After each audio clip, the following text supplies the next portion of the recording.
In Game 7 between the Dallas Stars and the Colorado Avalanche, we just witnessed NHL history and one of the greatest individual performances of all time. The difference between these two teams are razor thin, and both squads in this game exhausted every possible option to expose each other. This series deserved to end with a bang, and it just did, with one of the best revenge games we've ever seen. So let's break down this insane comeback from Dallas and the legacy performance from Mikko Rantanen. Coming into this game, the Dallas Stars head coach Pete DeBoer was 8-0 in Game 7s, while the Avs coach Jared Bednar was 0-3. First 20 minutes of a Game 7, both these teams are playing a little bit of chess, trying to feel each other out, but the action truly starts in the second period, and it's the Stars who get their second power play of the game. And so we got to talk entries for Colorado on the penalty kill. Now, you do not want to get this Dallas power play set up, so you got to stop them at the line before they can. The Avs play a 1-3 on entries by having one forward hold the middle and the other three building a wall at the blue line. So, what Dallas wants to do to bypass that is isolate one defender on either side and beat the stick of that defender as they kick it out to the boards. But if you can't beat that stick and it's picked off, you can get yourself into some trouble. So back to Game 7. Hints on the entry is going to aim to isolate O'Connor and try and kick it out to Rantanen. But O'Connor does a strong job of holding the line and lane while Kelly pressures Hintz right on the entry.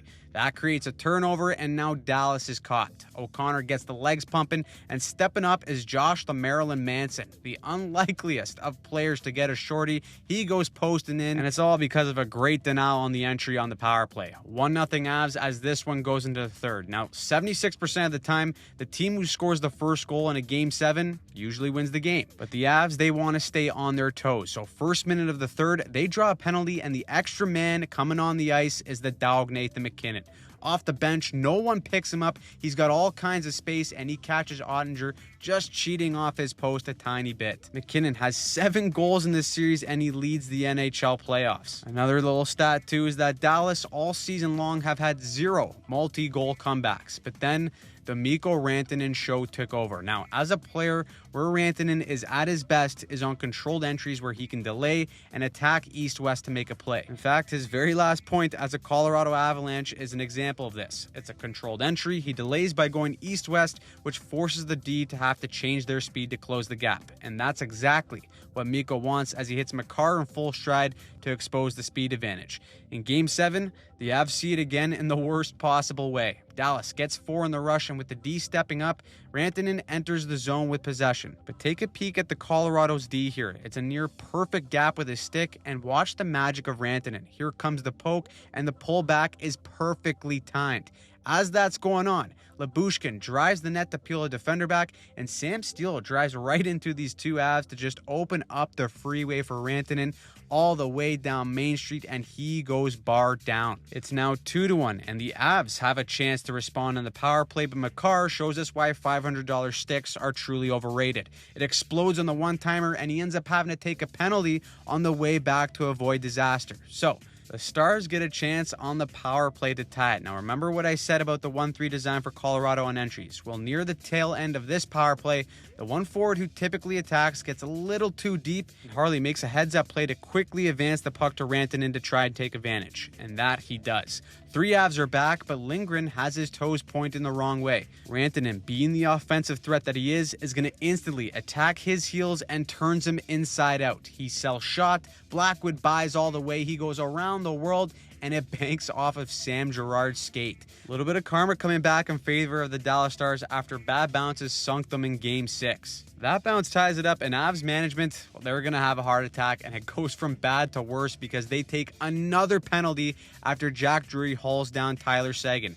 Drury, by the way, was part of the package Colorado got back for Mikko Rantanen. The script is cooking. Now, the reason why there's so much emphasis on entries for Colorado is because this Dallas power play can beat you in so many ways. But the primary way is the down low and across play. Against a diamond PK like Colorado, the Avs can go from the flank to the goal line and across to essentially isolate the lone defender at the bottom of the diamond to score. We saw this exact play unfold in Game 5. Another wrinkle is that if the far side defender cheats to try and take away that cross-crease pass, it opens up the bumper spot. That's exactly how they scored in Game 6. The 1-3-1 formation and their weapons allow them to have all these types of options when they're in the zone. But in Game 7, Pete DeBoer and his staff have one more wrinkle for the Avs. The Stars win the draw, and they go into this 2-1-2 formation with Duchesne at the left point.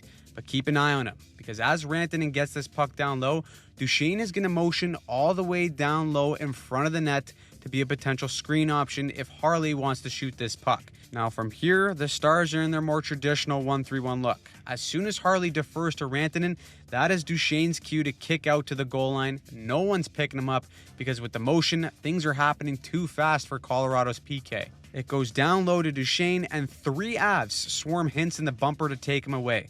But the cross crease is open, and we're talking inches of space here that makes the difference.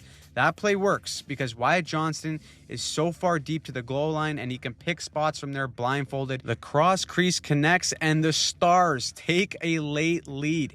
In a series this close with how good these two teams are, it's these tiny little pre-scouts that end up being the difference.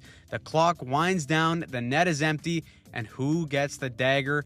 Mikko Rantanen. He's the first player in NHL history to record a third period hat trick in a Game 7.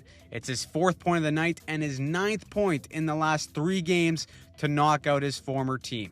It's the ultimate FU performance from the man who everyone thought was carried by Nathan MacKinnon. The Dallas Stars just beat the Avs without their best defenseman, Miro Heiskanen, and without one of their best forwards in Jason Robertson.